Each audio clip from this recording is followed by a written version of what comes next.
एखाद्या राज्याचं नाव आपल्याला वाटतं की हे तर एकदम पक्कं कायमचं असतं, बरोबर ना? पण गंमत अशी आहे की हे नाव बदलता येतं आणि त्याची जी प्रक्रिया आहे ना ती आपल्याला वाटते तितकी काही क्लिष्ट नाहीये. चला, आज आपण हेच प्रकरण नेमकं काय आहे ते समजून घेऊया. तर ही सगळी चर्चा सुरू का झाली? तर नुकतीच एक बातमी आलीये. केरळ राज्याचं नाव बदलून केरलम करायचंय आणि या प्रस्तावाला केंद्र सरकारने मंजुरी दिलीये. आणि याच बातमीमुळे साहजिकच लोकांच्या मनात उत्सुकता निर्माण झालीये. पण मग प्रश्न हा येतो की एखादं राज्य आपलं नाव असं कसं काय बदलू शकतं? ही काही खूप मोठी किचकट घटनात्मक प्रक्रिया वगैरे आहे का, की यासाठी काहीतरी सोपी पद्धत आहे? चला, याच प्रश्नाचं उत्तर शोधूया. या प्रश्नाचं उत्तर आपल्याला कुठे मिळतं? तर थेट आपल्या भारतीय संविधानात. तिथेच राज्यांच्या निर्मिती आणि नावांची सगळी मूळ चौकट दिलेली आहे. आपल्या भारतीय संविधानाचा जो पहिला भाग आहे ना, म्हणजे अगदी सुरुवातीची कलम 1 ते 4, यामध्ये भारताचं संघराज्य आणि त्याची राज्यक्षेत्र याबद्दल सगळं काही दिलेलं आहे. आणि हो, याच भागात राज्यांची नावं किंवा त्यांच्या सीमा कशा बदलायच्या त्या अधिकारांचा उल्लेख आहे. आणि या सगळ्यांमध्ये एक कलम सगळ्यात महत्वाचा आहे, ते म्हणजे कलम 3. हेच ते कलम आहे जे आपल्या संसदेला म्हणजेच पार्लमेंटला राज्यांच्या रचनेत बदल करण्याचा अंतिम अधिकार देतं. बरं, मग हे कलम 3 नक्की काय सांगतं? सोप्या भाषेत सांगायचं तर हे कलम आपल्या भारतीय संसदेला हा अधिकार देतं की ती कायद्याद्वारे कोणत्याही राज्याचं नाव बदलू शकते, त्याच्या सीमा बदलू शकते किंवा त्याचं क्षेत्रफळ सुद्धा बदलू शकते. सगळ्यात महत्त्वाचा मुद्दा काय, तर हा अधिकार पूर्णपणे संसदेकडे आहे. आणि हे अधिकार खूपच व्यापक आहेत बरं का. म्हणजे संसद काय काय करू शकते बघा.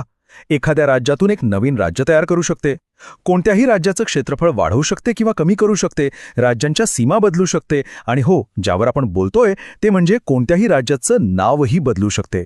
पण यातली सगळ्यात इंटरेस्टिंग गोष्ट तर पुढे आहे. एवढा मोठा बदल करण्याची प्रक्रिया आपल्याला वाटेल की खूप गुंतागुंतीची असेल, पण तसं नाहीये. आणि याचं कारण एका दुसऱ्या कलमामध्ये दडलेलं आहे. इथे एंट्री होते कलम 4ची.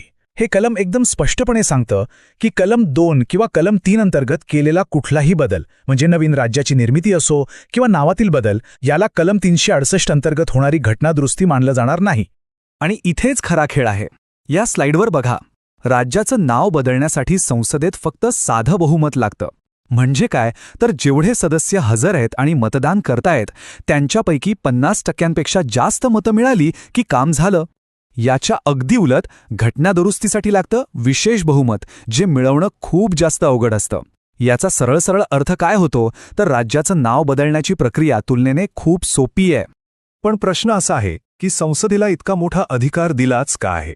याचं उत्तर आहे भारताच्या मूलभूत रचनेत. भारत हा राज्यांचा संघ आहे. आपल्या संविधानाचं पहिलंच कलम काय म्हणतं? इंडिया म्हणजेच भारत हा राज्यांचा संघ असेल.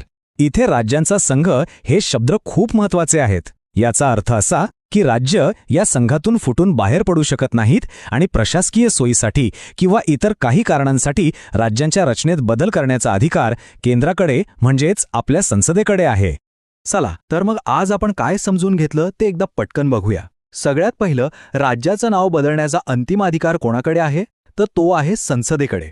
दुसरं, ही प्रक्रिया काही घटनादुरुस्ती नाहीये, तर एका साध्या कायद्याने साध्या बहुमताने होते. आणि तिसरं आणि सगळ्यात महत्त्वाचं, हा अधिकार भारत हा राज्यांचा संघ आहे या महत्त्वपूर्ण संकल्पनेतून आलेला आहे.